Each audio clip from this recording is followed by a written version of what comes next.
तो बच्चों, मैं अनिल शुक्ला और आप सबकी प्रिय अनिल भाई साहब मैथ क्लासेस के इस यूट्यूब चैनल में आज फिर से एक नए वीडियो के साथ मैं उपस्थित हूँ। जैसा कि आप जानते हैं कि इसके पहले वाले वीडियो में आपको घातांक के नियम यानी रूल्स ऑफ इंडिसेस एक एक फार्मूला को हमने उपपत्ति स्वयं फार्मूला की उपपत्ति की थी और एक एक फार्मूला को हमने सिद्ध करके आप लोगों को बताया था और उनको हमने एक निष्कर्ष पर पहुंचते हुए हमने कुल कल 6 सूत्र आप लोगों के स्वयं आप लोगों ने उपपत्ति की थी। मैं एक बार फिर से दोहराना चाहता हूं उन्हीं फार्मूला को। x की पावर m मल्टीप्लाई x की पावर n, तो x की power m plus n, right. दूसरा है x की पावर m भाग x की घात n इक्वल टू x की power m minus n। x की पावर m की whole power n equal to x की power m multiply n। x की पावर m मल्टीप्लाई y की पावर m इक्वल टू हो जाता है xy की होल पावर m। पांचवा x की पावर m भाग y की power m equal to x बटे y की पावर m। और अंतिम किसी भी संख्या की घात यदि 0 हो तो उसका सदैव मान 1 होता है, यानी x की घात 0 बराबर 1। कुल 6 रूल्स हमने आपको कल बताए थे। अब हम आगे आज चलते हैं और यदि आप एक साथ इसका स्क्रीनशॉट लेना चाहते हैं तो ले सकते हैं, ठीक, ओके। और इसके बाद हम आगे चलते हैं। जैसे -1 का स्क्वायर है, ठीक, तो क्या हो जाता है -1 मल्टीप्लाई -1 इक्वल टू क्या होगा -1 की घात 2 बराबर -1 मल्टीप्लाई -1 क्या होगा +1 होगा, राइट। क्या होगा +1 होगा, क्योंकि तुम लोग जानते हो, क्या जानते हो कि अगर प्लस मल्टीप्लाई प्लस यदि धन में दोनों संख्याएं हैं तो दोनों का गुणनफल प्लस आता है, या माइनस मल्टीप्लाई माइनस तब भी दोनों संख्याओं का आंसर प्लस आता है, ठीक है। अगर प्लस मल्टीप्लाई माइनस करें तो माइनस आएगा, या माइनस मल्टीप्लाई प्लस हो तब भी माइनस आएगा। तो अब इसमें थोड़ा सा इसको याद रखने का ये ध्यान रखने का भी इसमें एक होता है कि अगर एक से चिन्ह हो तो उनका गुणनफल धन आता है। चाहे धन गुणे धन हो तो धन आएगा और चाहे ऋण गुणे ऋण हो धन आएगा। मतलब एक से चिन्हों का गुणनफल हमेशा धन आता है, चाहे धन गुणे धन हो तो धन आएगा और चाहे ऋण गुणे ऋण हो तो धन आएगा। लेकिन यदि विपरीत चिन्हों का गुणनफल हो, यानी प्लस मल्टीप्लाई माइनस तो माइनस आएगा, या माइनस मल्टीप्लाई प्लस हो तब भी माइनस आएगा, ठीक। अब हम चलते हैं -1 की पावर होल पावर यदि 3 है तो -1 इंटू -1 इंटू -1। इस -1 इंटू -1 का मल्टीप्लाई हो गया तो क्या हो गया +1 हो गया। फिर -1 का गुणा होगा तो क्या आ गया -1। इसी प्रकार से हम कई उदाहरण और ले सकते हैं। तो हम इस निष्कर्ष पर पहुंचते हैं कि -1 की घात क्या है यहाँ पर 2, और 2 क्या है इवन नंबर है। यदि हम किसी भी ऋणात्मक संख्या की पावर यदि सम है तो उसका मान सदैव उसका आंसर प्लस में आएगा। यदि किसी संख्या की पावर ओड नंबर है यानी विषम संख्या है तो उसका आंसर हमेशा माइनस में आएगा, ठीक। तो अब इसका एक फार्मूला बन जाएगा और उसको थोड़ा सा आप लोग ध्यान रखेंगे। तो फार्मूला क्या बन गया कि -1 की यदि पावर सम संख्या है, यहां पर इवन नंबर है, तो उसका सदैव आंसर 1 तो आएगा, लेकिन आगे प्लस चिन्ह आएगा। प्लस चिन्ह लगा भी दो तो कोई दिक्कत नहीं, ना भी लगाओ तो कोई भी दिक्कत नहीं है। ठीक है, तो ये तुम्हें ध्यान करने के लिए हो गया। अब सम में कोई भी घात हो सकती है।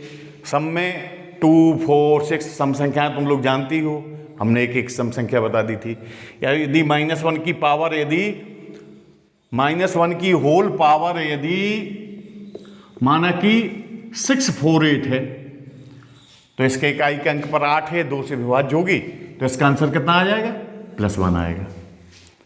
ठीक, चाहे जितनी बड़ी घात हो, सम संख्या हो, तो उसमें उसका सदैव आंसर +1 आएगा। ठीक, और अगर -1 की पावर विषम संख्या है यहां पर, तो इसका आंसर सदैव माइनस में आएगा। ठीक, तो ये 2 रूल्स इसके बन गए। अब जिसका एक उदाहरण और ले सकते हैं, जैसे अगर हम कहें -1 की पावर 595 595, तो 95 यानी 5 लास्ट में, तो विषम अंक है 595, तो -1 इसका कितना आएगा आंसर? -1 ही आएगा। ठीक, तो ये 2 रूल्स इसमें और थोड़ी आप लोग ध्यान रखेंगे। अब इसके बाद हम चलते हैं नियम के बाद, इसको थोड़ा सा स्क्रीनशॉट ले लो और ओके। तो हम अगला टॉपिक लेकर के चलते हैं, संख्याओं को मानक रूप में लिखना, यानी स्टैंडर्ड फॉर्म ऑफ नंबर्स। संख्या आपने देखी होगी, बड़ी बड़ी संख्याएं हैं। दूसरी चीज ये भी कहलाता है कि संख्याओं को मानक रूप में लिखना, इसी को हम कहते हैं संख्याओं को 10 की घात के रूप में लिखना। जैसे एक संख्या हम उदाहरण लेकर के चलते हैं, 2 प्रकार के उदाहरण लेंगे आपको। ठीक है, 2 प्रकार के उदाहरण लेंगे। जैसे पहला है 25, तो 25 को हमें 10 की घात के रूप में लिखना है, यानी स्टैंडर्ड फॉर्म में लिखना है। तो यहां पर दशमलव चिन्ह अगर कहीं नहीं दिखाई दे रहा है, तो दशमलव चिन्ह समझ लो यहां लगा है बाहर। यही मान लेते हैं, जैसे किसी संख्या में यदि दशमलव नहीं लगा है तो सबसे इधर लगा है। तो अब हम इस दशमलव चिन्ह को कहां लाना है? इधर लाना है, क्योंकि मानक रूप में यदि हम संख्या लिखना है तो दशमलव के बाद एक अंक बाद दशमलव होना चाहिए। तो यहां क्या हो जाएगा? 2.5 गुणे, अब कितने अंक आया खिसक के? यहां था दशमलव, दाएं से बाएं, ये कहां दशमलव जा रहा है? दाएं से बाएं दशमलव खिसक रहा है। ठीक है, अपना दाहिने हाथ से इधर बाएं जा रहा है। कितने अंक गया? 1। जब 1 अंक गया तो यहां 10 की घात कितनी हो जाएगी? 1। ठीक, अब जैसे और उदाहरण है 250 मान लो, तब यहां दशमलव मान लेते हैं, तब यहां पर दशमलव कितना खिसका? 2 अंक, तो यहां 10 की घात कितनी हो जाएगी? 2 हो जाएगी। यदि और भी उदाहरण ले लें हम, माना कि 2500 है, तो यहां से दशमलव इधर लाए तो कितने अंक खिसका?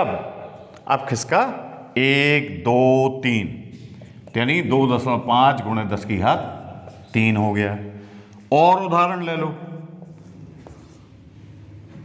माना कि 25,000 है, तो यहां से दशमलव यहां लाए, क्योंकि हमने बताया है कि तुम्हें मानक रूप में लिखने के लिए एक अंक बाद दशमलव होना चाहिए।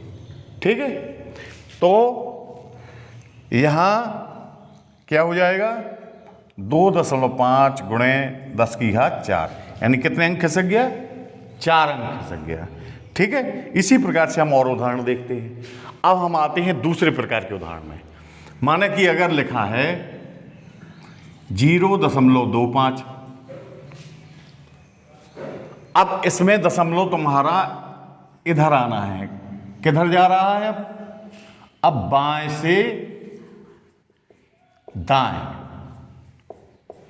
अब दशमलव को बाएं से, और अब इसी दशमलव को हम अगर बाएं से दाएं, कितना एक अंक ले जा रहे हैं, तो हमने बताया था बाएं से दाएं यदि हम चलते हैं, लेफ्ट से राइट, तो 10 की घात एक अंक चला तो -1 हो गया। यदि एक और उदाहरण ले लें 0.02, ठीक, तो यहाँ एक अंक दशमलव पर गया था तो 10 की घात -1 होगी। अब यहाँ पर दशमलव 2 अंक खिसकना है, 1 2, तो यहाँ 2.5 गुणा 10 की घात कितना हो जाएगा, -2। और उदाहरण ले लें हम, अब ये दशमलव कितने अंक खिसक रहा है यहाँ पर, 1 2 3, तो यहाँ दशमलव आ गया 2.5 गुणा 10 की घात -3। और भी अगर हम उदाहरण ले लें तो अब इसमें ये दशमलव कितने अंक गया, 1 2 3 4, यानी 2.5 गुणा 10 की घात -4। तो इस प्रकार से हम दोनों प्रकार के हमने एग्जाम्पल तुम लोगों को बता दिए हैं। पहले प्रकार में अगर दशमलव बाएं से दाएं जाता है, कितने अंक जाता है, तो उसकी धनात्मक घात आ जाएगी 10 की, ठीक। और अगर बाएं से दाएं जाएगा तो इसमें ऋणात्मक घात हो जाएगी, ठीक है। तो इस प्रकार से हम ये दोनों प्रकार के हम संख्याओं को, बड़ी संख्याओं को हम स्टैंडर्ड रूप में यानी मानक रूप में हम लिख सकते हैं, ठीक है। ओके, इसका स्क्रीनशॉट लेना चाहो तो ले लो। मैंने कुछ उदाहरण लिए हैं, तो एक तो नंबर 1 जानकारी भी बढ़ेगी, सामान्य ज्ञान भी बढ़ेगा तुम लोगों का, और उसको हम 10 की घात के रूप में यानी स्टैंडर्ड फॉर्म में लिख भी सकते हैं। जैसे कि किसी जीवाणु, जानते हो जीवाणु, इस समय एक वायरस चल रहा है कोरोना वायरस, और है पता कोरोना वायरस या जीवाणु की नाप कितनी है, 0.000000005 मीटर, यानी कितना छोटा है कि हम उसको साधारण आंखों से नहीं देख सकते उस वायरस को। उस वायरस की नाप कितनी है कोरोना वायरस की। अब इसको हम 10 के घात के रूप में यदि हम लिखें, 10 के घात के रूप में, तो यहां से हमारा दशमलव कहां जाना है, इधर जाना है। तो कितने अंक इसका, 1 2 3 4 5 6 7 8, और कहां से कहां जा रहा है जी, बाएं से दाएं, बाएं से दाएं खिसका, और कितने अंक खिसका, 1 2 3 4 5 6 7 8 अंक। तो यहां क्या हो जाएगा, 5.0 इंटू 10⁻⁻8, ठीक, मीटर। इतना लंबा होता है ये वायरस, कितना दशमलव में। आप समझ लो साधारण आंखों से मीटर का अगर हम इकाई दहाई सैकड़ा में पढ़ें तो बहुत छोटा हिस्सा है। इकाई दहाई सैकड़ा, हजार, 10,000, लाख, करोड़, 10 करोड़, यानी मीटर का 10 करोड़वां हिस्सा। अगर किसी मीटर के 10 करोड़ हिस्से किए जाएं एक मीटर के, तो जो 10 करोड़वां हिस्सा होगा वो जीवाणु की नाप होती है, ठीक। अब एक और रोचक तथ्य, पृथ्वी से सूर्य की दूरी, पृथ्वी से सूर्य की दूरी कितनी है, 14960000000 मीटर। अब इसको हम 10 की घात में लिखना है, तो हमने तुम्हें बताया था कि घातांक में संख्या को स्टैंडर्ड रूप में लिखना, और दूसरी चीज बड़ी संख्याओं को हम अच्छी तरह से, अब जिस संख्या लिखना कठिन सा लग रहा है, इसमें हम अब 0 गिनते रहेंगे, कहीं एक आध 0 ना भूल जाए, तो इसको हम मानक रूप में जब हम लिखेंगे तो कैसे लिख देंगे। मान लो यहां पर दशमलव है, और दशमलव मानक रूप में लिखने का नियम हमने बताया है, क्या बताया है कि एक अंक के बाद दशमलव होना चाहिए। तो यहां पर 1 और 4 के बीच में हमें दशमलव लाना है, तो 1 2 3 4 5 6 7 8 9 10 11 कितने अंक दशमलव आया? अब इसमें दशमलव जो आ रहा है वो आ रहा है दाएं से बाएं। और कितने अंक इसका? 1 2 3 4 5 6 7 8 9 10 11 अंक। तो यहां क्या हो जाएगा? 1.496 गुणे 10 की घात 11 मीटर। ठीक, तो ए वाली संख्या लिखना आसान है कि ए वाली संख्या लिखना आसान है। तो इसीलिए हम संख्या को स्टैंडर्ड रूप में, इसीलिए इसको स्टैंडर्ड रूप में है कि इसको पढ़ना भी आसान है और लिखना भी आसान है। इसीलिए हम इसको मानक फॉर्म में या स्टैंडर्ड फॉर्म में लिखते हैं। एक और रोचक तत्व, पृथ्वी से चंद्रमा की दूरी। देखो, तुम्हारे सामान्य ज्ञान की भी तैयारी हो रही है और स्टैंडर्ड फॉर्म की भी तैयारी हो रही है। पृथ्वी से चंद्रमा की दूरी जानते हो कितने मीटर है? इतने मीटर है। अब इसको स्टैंडर्ड फॉर्म में लिखना है। इसमें भी तुम्हारा दशमलव बाहर है, समझ लो, यहाँ 3 और 8 के बीच में लाना है। तो 1 2 3 4 5 6 7 8, यानी क्या हो जाएगा? 3.84467 मल्टीप्लाई 10 की घात 8 मीटर। ठीक, अब जानते हो आकाश गंगा देखी ना रात में? आकाश गंगा, इस समय गर्मी पड़ रही है और गांव में तो हम लोग जब लाइट चली जाती है तो छत में जाते हैं या बाहर लेटते हैं। जब छत पे लेटे लेटे देखते हो ऊपर आकाश में, तो तुम्हें देखना एक धुंधली धुंधली सी, एक बीच आसमान में एक धुंधली धुंधली सी, एक सफ़ेद सफ़ेद सी परत दिखाई देगी, जैसी नदी सी दिखाई देगी। और उसमें तारे होते हैं, उसको हम आकाश गंगा कहते हैं। और आकाश गंगा में तारों की संख्या कितनी होती है? इकाई, दहाई, सैकड़ा, हजार, 10,000, लाख, 10 लाख, करोड़, 10 करोड़ और अरब, 10 अरब, यानी अरब, 10 अरब। अब इसको अगर हम ऐसा गिनते रहें तो कितना दिक्कत आएगी? अगर यहाँ से दशमलव, एक अंक बाद दशमलव लाना है, यानी 1.0 के अंक किसका? 1 2 3 4 5 6 7 8 9 10 11 अंक। तो 1.0 गुणे 10 की घात 11 इतने तारे हैं आकाशगंगा में। ठीक, औसत, ये भी ध्यान देना रखना कि औसतन तारे हैं, मतलब इसको एक मानक, मतलब औसत माना गया कि लगभग इतने तारे हैं। और जानते हो हमारे नगर की जनसंख्या कितनी है? हमारे नगर की जनसंख्या, यानी हमारे श्रीनगर की जनसंख्या कितनी है? जानते हो हमारा श्रीनगर, इस समय हमारा श्रीनगर में जो मौसम है वही मौसम है जो जम्मू कश्मीर के श्रीनगर में। रात में कंबल ओढ़ना पड़ता है पंखे में। देखो, जून का महीना चल रहा है और तो हम तो कहते हैं कि हमारा श्रीनगर भी जम्मू कश्मीर के श्रीनगर से कम नहीं है। ठीक है, तो हमारे नगर की जनसंख्या कितनी है? 25,000 है। अब इसको यदि हमें 10 की घात के रूप में लिखना है तो कितना?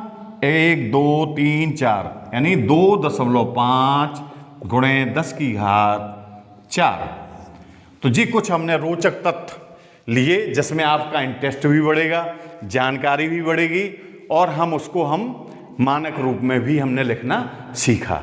ठीक है, तो इसमें दोनों चीज़ें तुम लोगों को लाभदायक हो गई। इसको इसका एक स्क्रीनशॉट ले लो। ठीक, और अब हम कुछ प्रॉब्लम्स लेकर के आए हैं। वैसे तो आप लोग एक्सरसाइज सॉल्व करेंगे, आपको जहाँ भी घातांक की एक्सरसाइज हैं, 3-4 एक्सरसाइज दी गई हैं, उनको सॉल्व करेंगे और उसमें जो प्रॉब्लम होगी वो आप कमेंट्स बॉक्स में निश्चित लिख के दे देंगे, या हमने व्हाट्सअप नंबर भी बताया था, उस व्हाट्सअप नंबर में भी आप लोग सेंड कर सकते हैं, या कमेंट्स बॉक्स में, उसी में यूट्यूब में जो नीचे कमेंट्स बॉक्स होगा उसमें कमेंट्स बॉक्स में लिख देंगे, तो हम उसका प्रयास करेंगे नेक्स्ट वीडियो में आंसर देने का। ठीक, तो कुछ प्रॉब्लम्स हमने लेकर के यहाँ पर आ रहे हैं जिनको आपको हम सॉल्व करके बताएंगे। जैसे पहली प्रॉब्लम है, पहली प्रॉब्लम क्या है? 2 की पावर 3 मल्टीप्लाई 2 की पावर 6 की वैल्यू कितनी होगी? तो देखो, पहले तो हमने तुम्हें बताया है कि पहले हमें क्वेश्चन को देखना है। क्वेश्चन में क्या है, दोनों के बेस समान हैं, मल्टीप्लाई है, ऊपर घाते हैं। तो हम अब जाते हैं अपने फार्मूले पर, जो हमने रूल्स ऑफ इंडिसेस का फर्स्ट रूल्स क्या बताया था। मन में सोचना है, x की पावर m मल्टीप्लाई x की power n equal to x की पावर m प्लस n। अब देखो इसी का यूज इसमें हो जाएगा, बेस सेम है तो गुणा में घाते क्या हो गई 3 प्लस 6, 2 की पावर क्या हो गई 3 प्लस 6, तो यहाँ 2 की पावर 3 प्लस 6 इक्वल टू 2 की पावर 9। तो इसका ये आंसर हो गया। ठीक, राइट। अब इस फार्मूले को हमें मन में सोचना है और हमें फार्मूला इसमें यूज करना है। ठीक, तो इस प्रकार से हमारा जो उत्तर हो जाएगा। अब देखते हैं हम दूसरी प्रॉब्लम को। तो दूसरी प्रॉब्लम है हमारी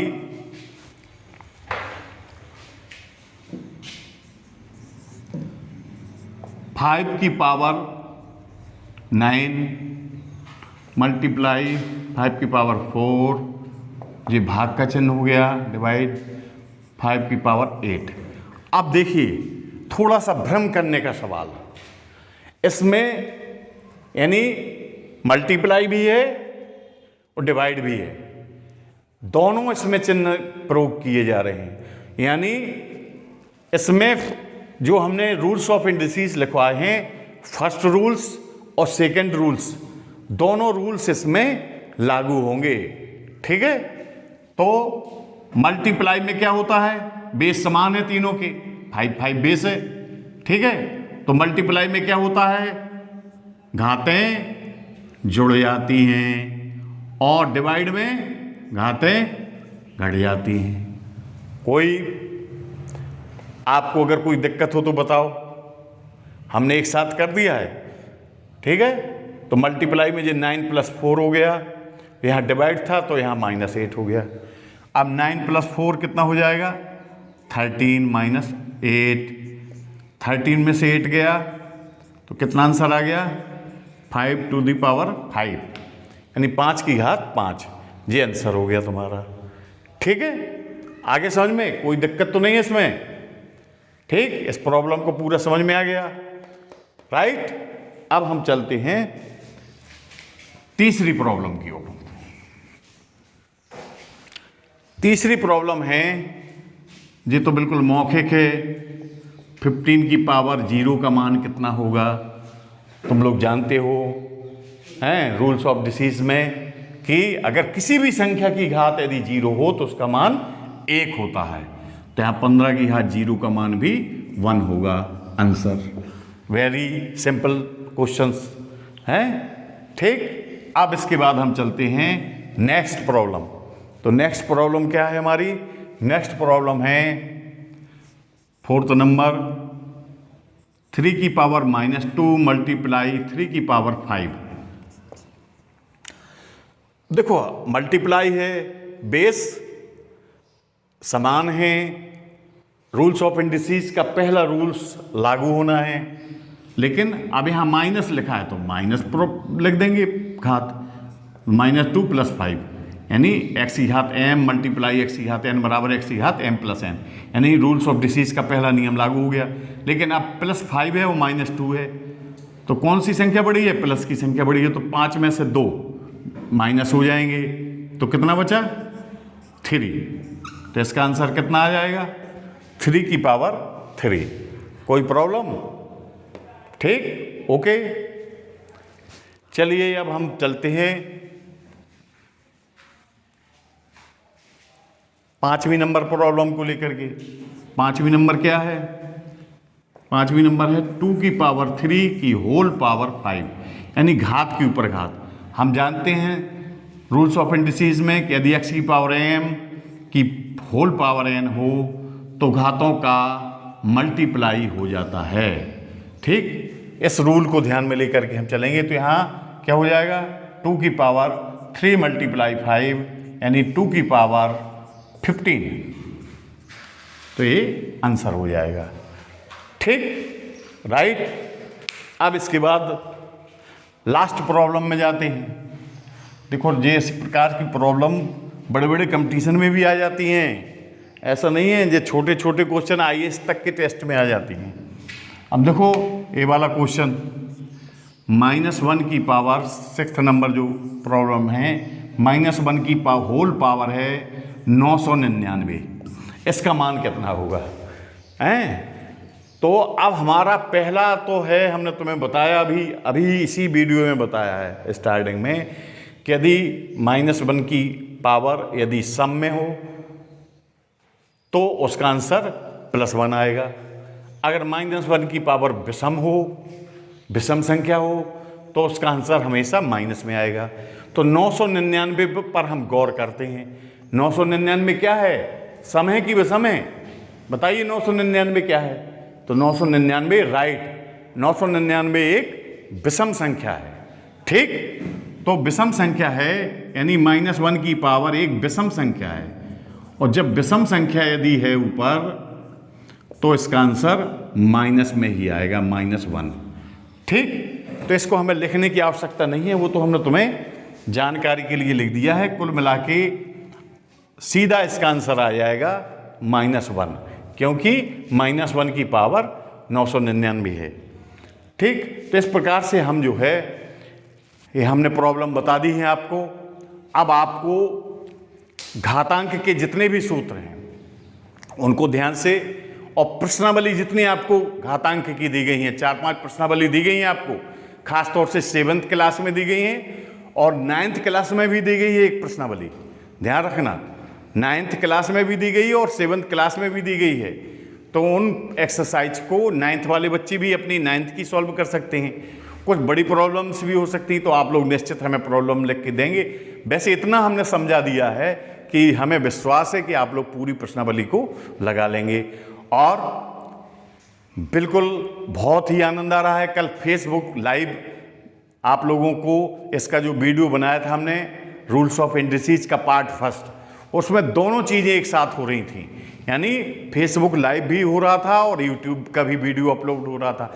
तो दोनों एक साथ चले थे, उसमें बड़ा रिस्पॉन्स मिला, फेसबुक के माध्यम से भी काफ़ी लोगों ने देखा। और आप लोग बराबर जुड़े रहिए, और बराबर मैं प्रयास करूंगा कि मैथ का हर टॉपिक आपको क्लियर कर देगा। और मैं ये भी विश्वास दिलाता हूं कि मेरे वीडियो खास तौर से क्लास 4th से लेके 10th तक वाले भी देखें बच्चे, और अगर चाहें तो कंपटीशन वाले बच्चों को भी बहुत फायदा होगा। SSC वगैरह या कोई भी कंपटीशन में होता है तो कंपटीशन में भी लगभग इसी टाइप के क्वेश्चन आते हैं। तो आप लोग बराबर देखते रहिए, आपका स्नेह प्यार हमें मिलता रहेगा। और अनिल भाई साहब मैथ क्लासेस यूट्यूब चैनल में आप अगर अच्छा लगे वीडियो तो लाइक करें, सब्सक्राइब करें। धन्यवाद। ओके।